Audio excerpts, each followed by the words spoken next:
어제의 내용은 의로운 욥에게 복 주신 하나님이셨습니다. 이었습니다.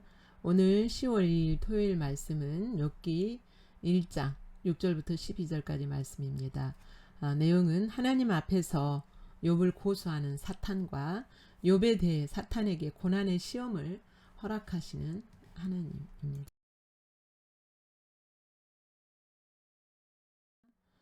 내용을 함께 읽겠습니다. 시작. 하루는 하나님의 아들들이 와서 여호와 앞에 섰고 사탄도 그들 가운데 온지라. 여호와께서 사탄에게 이르시되 내가 어디서 왔느냐. 사탄이 여호와께 대답하여 이르되 땅을 두루 돌아다녀 돌아 여기저기 다녀왔나이다. 여호와께서 사탄에게 이르시되 내가 내 종 욥을 주의하여 보았느냐. 그와 같이 온전하고 정직하여 하나님을 경외하며 악에서 떠난 자는 세상에 없느니라. 사탄이 여호와께 대답하여 이르되 욥이 어찌 까닭없이 여호와 하나님을 경외하리이까. 주께서 그와 그의 집과 그의 모든 소유물을 울타리로 두르심이 때문이 아니니까. 주께서 그의 손으로 하는 바를 복되게 하사 그의 소유물이 땅에 넘치게 하셨음이니이다. 이제 주의 손을 펴서 그의 모든 소유물을 치소서. 그리하면 틀림없이 주를 향하여 욕하지 않겠나이까. 여호와께서 사탄에게 이르시되 내가 그의 소유물을 다 내 손에 맡기노라. 다만 그의 몸에는 내 손을 대지 말지니라. 사탄이 곧 여호와 앞에서 물러가니라.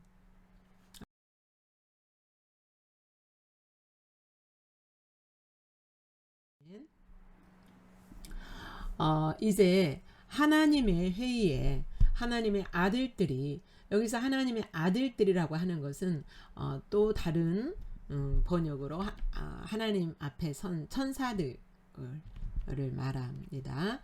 그리고 하나님의 아들 예수 그리스도 또 의미하고요. 그런데 그 앞에 하나님의 총회에 사탄이 그들 가운데 왔다 그랬어요. 어떻게 하나님의 총회에 사탄이 들어올 수 있나?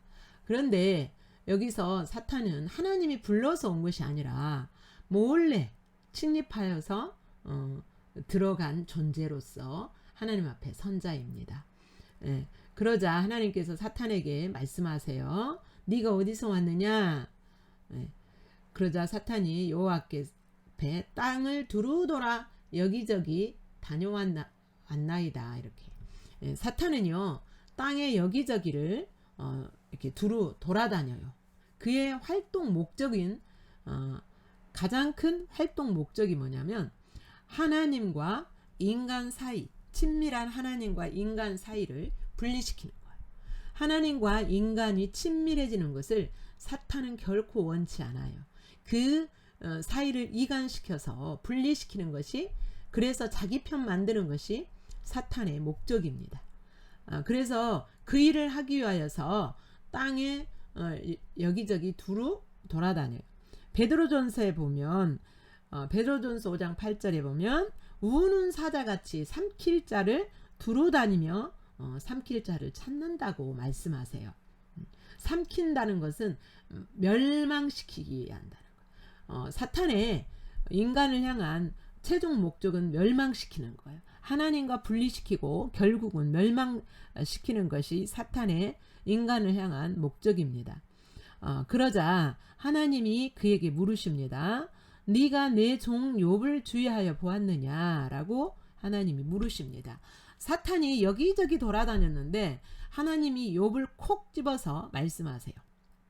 이것은 하나님이 욥을 테스트, 시험, 그러니까 그의 믿음이 어느 정도인지 어디에 있는지를 테스트하기 위하여서 콕 집으신 거예요. 네.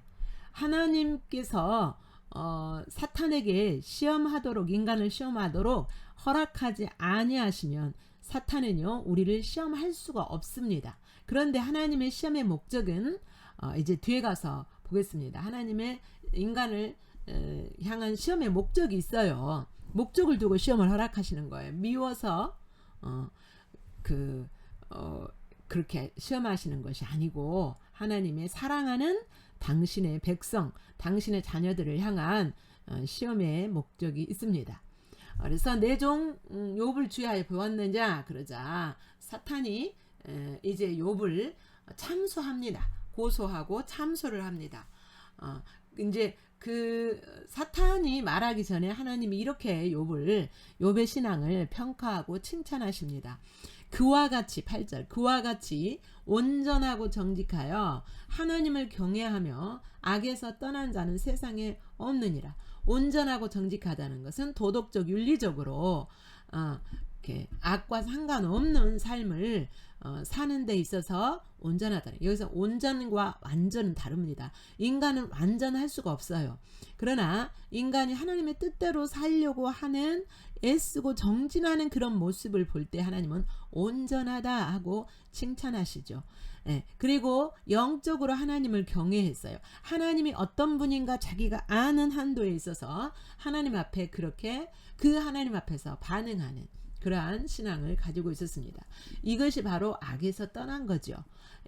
온전하고 윤리적으로 도덕적으로 흠이 없고 흠잡을 것이 없고 하나님을 경외하는 것이 바로 악에서 떠난 것이죠. 그런 사람이 세상에 없다라고 하나님이 욥을 칭찬하십니다. 그러자 사탄이 이제 참소하죠. 욥이 어찌 까닭 없이 하나님을 경외할 수 있겠습니까? 욥은 지금 사탄은 하나님이 욥을 칭찬하시자 콧방귀를 뀌는 거죠. 욥이 까닭 없이 하나님을 경외하리까? 이렇게 이런 투로 욥을 정죄하고 참소합니다.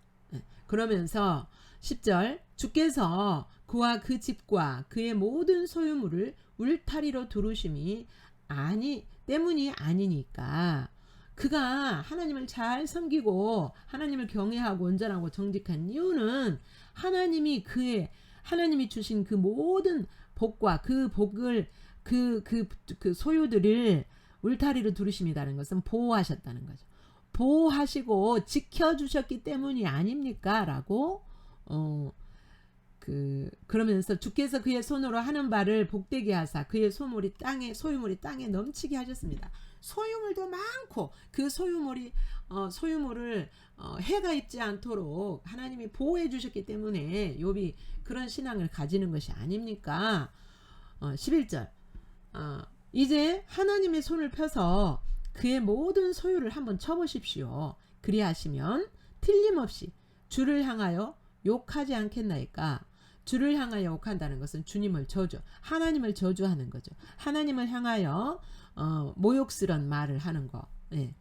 욕하지 않겠습니까? 한번 쳐보십시오. 욥이 어떤 상황이 되는지, 욥의 그의 믿음이 어떠한지를 한번 시험해 보시라고 지금 사탄이 참소하고 고소하는 것이죠. 그러자 하나님께서 12절 여호와께서 사탄에게 이르시되 그래? 그러면 내가 그의 모든 소유물을 네 손에 맡기노니 그러나 그의 몸에는 손대지 말고 그의 소유물에만 손을 한번 대봐라. 그의 소유물만 시험해봐라 라고 하나님이 사탄에게 시험을 허락하시죠. 그러자 사탄이 곧 여호와 앞에서 물러갔습니다. 여러분 하나님께서 인간에게 고난을 주시고 시험하시는 고난을 허락하시는 목적이 있어요. 하나님이 인간에게 고난을 허락하시는 것은 하나님이 스스로 악을 집행하시진 않아요. 악을 자행하시거나 또 하나님의 백성이 영원히 악을 이렇게 용납하시지 않아요. 하나님은 영원히 악을 용납하시지도 않고 스스로 악을 행하지도 않으세요. 다만 이렇게 시험하실 때 마귀의 시험을 허락하시는 거죠. 그리고 또한 하나님은 고난은 하나님의 뜻을 거스리는 범죄의 결과이기도 해요. 때로는 하나님이 인간에게 허락하시는 고난이요. 그리고 사탄에게 그 고난을 허락하실 때, 시험을 허락하실 때 사탄의 행동을 제한적으로 허락하세요. 그러니까 그 주권은 누가 가지고 계시는 거예요? 하나님이 가지고 계세요. 사탄이 하나님께 그 시험을 허락받았다 할지라도 하나님이 허락하시는 범위 안에서만 시험을 할 수가 있는 거예요. 또한 하나님이 고난을 허락하시는 이유가 뭐냐면 역경과 시련 속에서 하나님을 찬양하는 믿음이 되어질 때까지 그 수준까지 자라기를 원하시는 거죠. 네. 그리고 이 그 역경과 시련 속에서 하나님을 찬양하는 그 수준까지의 신앙은요, 하나님이 우리에게 기대하시는 신앙의 수준이죠. 이러한 그 역경과 시련 속에서 하나님을 찬양하게 될 때에 이제 욥기의 끝부분에서 어떻게 하시냐면 더 큰 영육의 축복을 주세요. 그러니까 욥기 끝부분에서는 욥이 배의 축복을 받았다 그랬는데 육신적으로 어떤 육신적인 소유물의 축복도 축복이지만 하나님을 알매 있어서 지금 욥은요, 하나님은 의를 행하는 자에게 복 주시는 하나님이다. 요 정도 요 정도 하나님을 알고 있었고, 이제 앞으로 욥의 그 불평과 변론을 통하여서 볼 때, 그러나 이제 이 그 시련과 역경 속에서 하나님을 만났을 때에 하나님이 어떤 분인가를 더 깊이 있게, 더 수준 높게 아는 복을 받은 거예요. 그리고 고난을 통과할 때에, 고난을 통과하면서 하나님을 알고 하나님을 찬양하게 될 때에 이 세상과 또 오는 세상에, 이 세상의 하나님 나라와 오는 세상의 하나님 나라에 귀한 열매를 맺는 씨앗이 되는 거죠. 그래서 하나님은 이 땅에 잠시 누리는 소요에 우리가 한정되어 있는 그것을 벗어나서 그것을 깨시고 더 영원한 세상에서도 받아 누릴 그 복을 주시기 하여서 우리에게 역경과 시련을 허락하시는 거죠. 예. 그리고 우리가 이제 그 사탄의 12절에서 보면 여호와께서 사탄에게 이르시되 내가 그의 소물을 다 내 손에 맡기노라. 이러고 이렇게 하고 또 하나님 앞에 물러가서 욥을 이제 시험하거든요. 사탄이. 사탄은 그 인간 사회에 개입할 수 있어요. 예, 인간 사회에 개입하면서 자기가 알고 있는 한도 내에서 인간과 하나님을 분리시키려고 하지만 하나님의 주권 아래서 제한적으로 활동할 수밖에 없어요. 그는 전능자가 아니고 절대자가 아니에요. 하나님의 주권 아래서만 그렇게 활동할 수가 있는 거죠. 예. 우리 본문 말씀의 내용은 하나님 앞에서 욥을 평하여서 소유를 빼앗으면 욕할 것이다. 그 사탄이 장담하고 욥을 시험합니다. 시험하려고 합니다. 참수하고 시험하려고 합니다. 6절에서 12절 내용을 생각하면서 다시 읽습니다. 시작.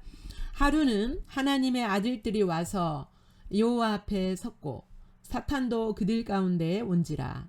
여호와께서 사탄에게 이르시되 내가 어디서 왔느냐. 사탄이 여호와께 대답하여 이르되 땅을 두루 돌아 여기저기 다녀왔나이다. 여호와께서 사탄에게 이르시되 내가 내 종 욥을 주의하여 보았느냐. 그와 같이 온전하고 정직하여 하나님을 경외하며 악에서 떠난 자는 세상에 없느니라. 사탄이 여호와께 대답하여 이르되 욥이 어찌 까닭없이 하나님을 경외하리이까. 주께서 그와 그의 집과 그의 모든 소유물을 울타리로 두르심 때문이 아니니까. 주께서 그의 손으로 하는 바를 복되게 하사 그의 소유물이 땅에 넘치게 하셨음이니이다. 이제 주의 손을 펴서 그의 모든 소유물을 치소서. 그리하시면 틀림없이 주를 향하여 욕하지 않겠나이까. 여호와께서 사탄에게 이르시되 내가 그의 소유물을 다 내 손에 맡기노라. 다만 그의 몸에는 내 손을 대지 말지니라. 사탄이 곧 여호와 앞에서 물러가니라. 아멘.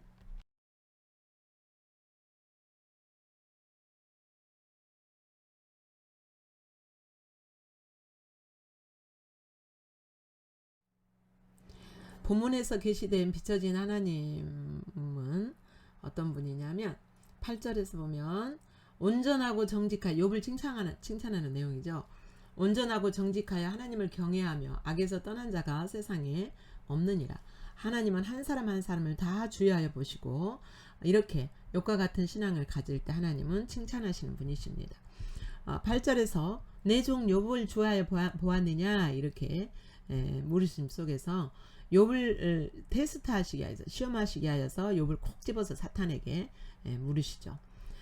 본문 내용에는 나타나지 않았지만 고난을 욥이 지금 욥기는 의인 욥이, 의인이라고 우리가 생각하는 그 욥이 고난받는 내용이잖아요. 그래서 그 고난 속에서 갈등하며 번민하고 이렇게 원망하고 하는, 그래서 그 속에서 하나님을 찾아가는, 하나님을 그 속에서 이제 끝내는, 갈등하고 번민하고 탄식하고 한탄하다가 결국은 하나님을 찾아가는, 그래서 하나님을 알게 되는 그러한 내용이 바로 욥기의 내용입니다.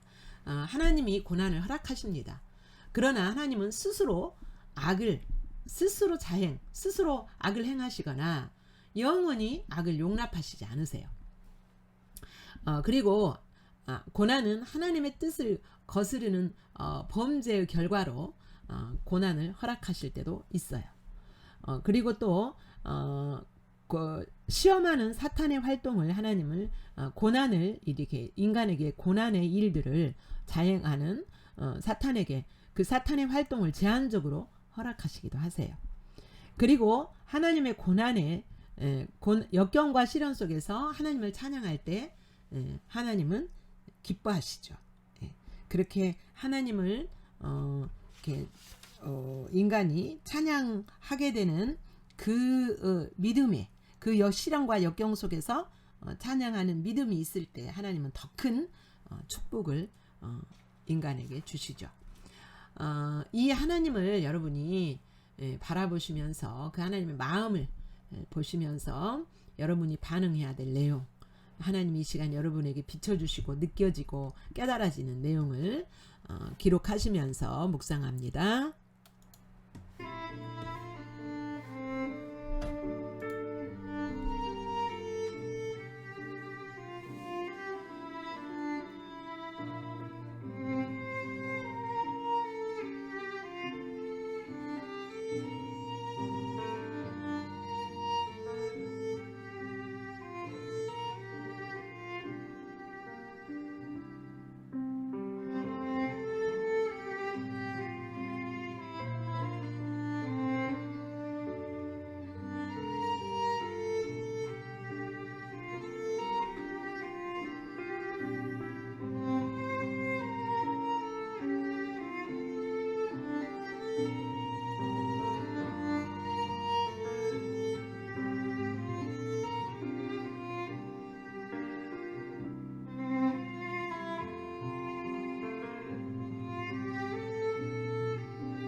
예, 본문에서 비춰진 사탄과 또 인간의 모습들을 보겠습니다.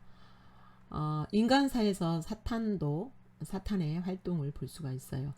인간 사이에서, 인간 역사에서. 7절에 보면 두루돌아 여기저기 다녀왔습니다. 이렇게 말하죠. 예. 사탄이 두루돌아 여기저기 다니는 이유가 바로 우리 하나님의 백성들을 하나님과 분리시키기 위하여서, 삼키기 위하여서 이렇게 살피는 거죠. 삼키기 위하여서. 그 다음에 사탄의 활동 목적은 뭐예요? 분리시키는 거죠. 인간과 하나님 사이를 분리시켜서 하나님과 멀어지게 하고 결국은 멸망하는 것이 사탄의 목적이죠. 10절에서 보면 하나님이 소유물을 울타리로 두르셨기 때문에 그가 이렇게 하나님을 경외하고 하나님 악에서 떠난 신앙을 가지지 않았습니까? 라고 참수하죠. 그리고 치시면 하나님이 치시면 욥이 하나님을 욕할 것입니다. 예. 사탄은 알고 있지만 많은 것을 알고 있지만 전지하지 않습니다. 예. 욥은요 하나님이 치셨지만 욕하지 않았거든요. 주신 이도 하나님이시고 거두가신 이도 하나님이시다 라고 하나님을 고백했죠. 그의 소유물을 다만 그의 몸에는 그의 소유물을 치고 다만 그의 몸에는 내 손을 대지 말아라. 하나님이 사탄에게 그렇게 시험을 허락하시죠. 하나님이 사탄에게 시험을 허락하시지만 사탄은 마음대로 하도록 하시지 않고 하나님이 제한을 두시죠. 여기까지만 이렇게. 그러니까 하나님의 주권 아래서 사탄도 우리 인간을 사탄이 우리를 시험할 수 있다라는 거예요. 이렇게 사탄의 하는 목적들과 사탄의 그 본성들, 속성들을 보면 인간의 죄악된 속성과 비슷한 면이 많아요. 닮아 있어요. 우리 인간들은 남의 험담을 해가지고 누군가 이간시키고 이런 일들을 하잖아요. 사탄을 닮아 있는 성품인 거죠. 그리고 사람들은 누군가를 고소하고 참소하기를 좋아해요. 그리고 욕하죠. 욕하는 걸 좋아하죠. 그 다음에 그 사탄의 그 성품 중에 이렇게 그 하나님을 욕하는, 하나님을 저주하는 그런 것을 좋아하죠. 인간 안에도 우리가 입술로는 그렇게 말하지 않지만 우리 인간 안에 말은 내뱉지 못하지만 그렇게 하는 영역들이 있을 수 있죠. 사탄을 닮은 우리의 성품들. 여러분 비춰진 여러분의 모습을 정직하게 주님 앞에 인정하시고 십자가의 그 은혜와 사랑을 깊이 만나시면서 여러분이 반응할 내용을 기록하시고 묵상하십니다.